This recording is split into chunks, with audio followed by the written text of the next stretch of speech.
तो बड़ों को प्रणाम और छोटों को ढेर सारा आशीर्वाद। आज की कहानी लाहौर के गोविंदवाल की। गोविंदवाल में उन दिनों एक बहुत ही प्रसिद्ध संत रहा करते थे। लोग उन्हें बाबा जी ही कह के पुकारते थे। इनके किस्से दूर दूर तक प्रसिद्ध थे। बहुत ही अच्छी ये कथा का वाचन करते थे। लोग दूर दूर से सुनने के लिए आते थे। कहा जाता है कि एक बार एक राजा इनकी कथा से खुश होकर के और इनको 5 लाख रुपए उसने दान देने की पेशकश की थी। तो उस टाइम पे इन्होंने ये कह के मना कर दिया कि तुम्हारे राज्य में खुद कितने भूखे प्यासे हैं, अगर इस पैसे को देना है तो उनके ऊपर खर्च करो ताकि उनकी भूख और प्यास मिट सके। मानवता की सेवा ही सच्ची सेवा है। ये कह के उन्होंने दान लेने से इनकार कर दिया। एक दूसरी कहानी इनके बारे में ये फेमस है कि एक बार गुरु अर्जुन देव, जिनका नाम हम सभी जानते हैं, गुरु अर्जुन देव की पत्नी का नाम था गंगा देवी। और गंगा देवी की सबसे बड़ी चिंता थी कि उनके कोई संतान नहीं थी। तो संतान सुख से वंचित रहने पे वो काफ़ी बेचैन रहा करती थी। एक बार गुरु अर्जुन देव ने उन्हें कहा कि तुम जाओ और बाबा जी से आशीर्वाद प्राप्त करो। बहुत ही पहुँचे हुए संत हैं, तो ये बहुत ही ज़्यादा दान दक्षिणा वगैरह ले करके, काफ़ी वैभव का सामान ले करके और थाली वगैरह खूब अच्छे से सजा करके पूरी श्रद्धा के साथ उनके पास पहुंची। और उनको देखते ही जब ये देखे कि इतना लंबा काफिला एक चला आ रहा है और बहुत सारा दान दक्षिणा सब चला आ रहा है, तो उनको देखते ही ये समाधि में लीन हो गए।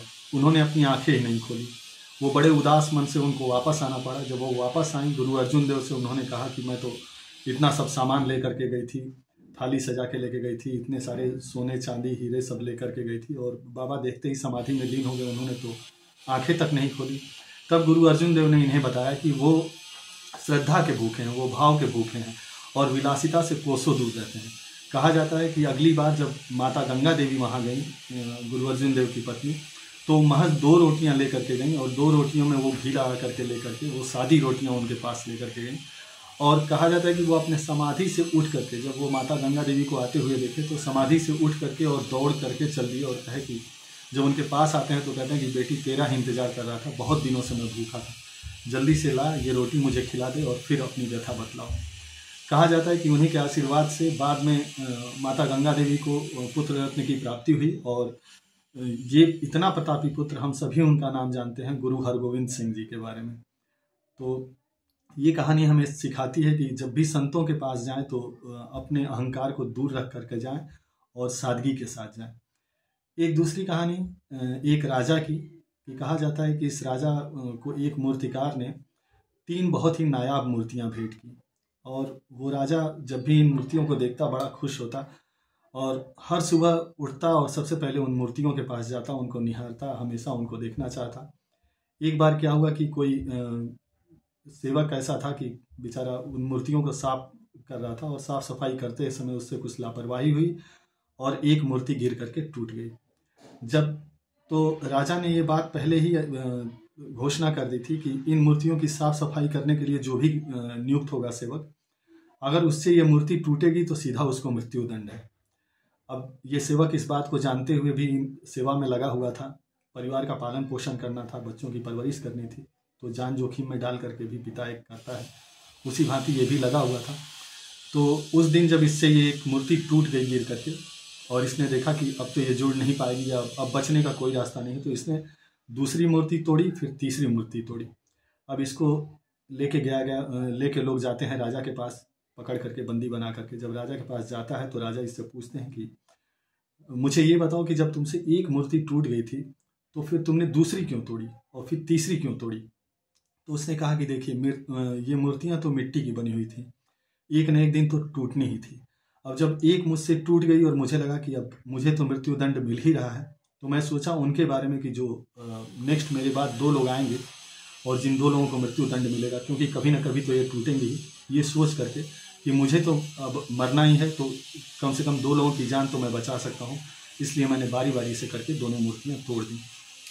तो इस सरल उत्तर को सुन करके राजा काफ़ी खुश हुआ और उसको बरी कर दिया, उसने कुछ इनाम भी दिए। तो ये कहानी हमें बताती है कि मानवता सर्वोपरि है।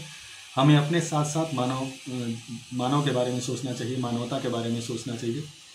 एक तीसरी कहानी, कहा जाता है कि गुजरात के एक बहुत ही प्रसिद्ध वकील थे और कम पैसों में लोगों का मुकदमा लड़ा करते थे, निर्दोष के लिए अपना जी जान लगा देते थे कि किसी बेकसूर को सजा ना हो। एक बार वो ऐसे ही किसी बेकसूर का मुकदमा लड़ रहे थे और उस टाइम पे उन्हें खबर मिलती है कि उनकी पत्नी बहुत ही हालत गंभीर है, उनकी बहुत ही बीमार चल रही हैं। वो मुकदमे को बीच में छोड़ करके और जाते हैं अपनी पत्नी के पास। जब पत्नी के पास जाते हैं तो पत्नी उनको एक बात कहती है कि आप किसी बेकसूर के लिए लड़ रहे हैं, तो आपकी ज़रूरत मुझसे ज़्यादा उन लोगों को है, तो आप तुरंत यहाँ से जाइए और ईश्वर पे भरोसा रखिए। मेरे साथ जो होना होगा वो होगा ही, लेकिन किसी बेकसूर को सजा ना हो, इसलिए आपका वहाँ रहना ज़्यादा ज़रूरी है। कहा जाता है कि वो वापस लौट करके आए, उस मुकदमे को पूरे जी जान से लड़े और अंततः जब वो उस मुकदमे का जो बहस चल रही थी कोर्ट रूम के अंदर, तो बहस करते समय ही इसी दौरान उनको एक टेलीग्राम आता है। टेलीग्राम को वो पढ़ते हैं और चुपचाप अपनी जेब में रख लेते हैं और बहस को जारी रखते हैं और पूरे समर्पण भाव से लग जाते हैं मुकदमे को लड़ने में। और अंततः वो बेकसूर बरी होता है, निर्दोष सिद्ध होता है। और जब लोग आते हैं इन्हें बधाई देने के लिए, तो कुछ लोग इनसे उस टेलीग्राम के बारे में भी पूछते हैं कि जब आप मुकदमा लड़ रहे थे तो आपको एक टेलीग्राम आया था, तार आया था, उसमें क्या लिखा था। तो जब ये लोगों के सामने उसको खोल करके और दिखाते हैं तो लोग बिल्कुल अवाक रह जाते हैं। उसमें इनकी पत्नी की मौत का समाचार लिखा हुआ था कि इनकी पत्नी का देहांत हो गया था।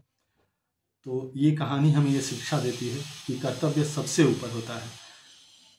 कर्तव्य को हर हाल में पूरा करना चाहिए, कभी भी इससे कदम पीछे नहीं हटाना चाहिए। उम्मीद करता हूँ कि ये तीनों कहानी आपको अच्छी लगी होगी।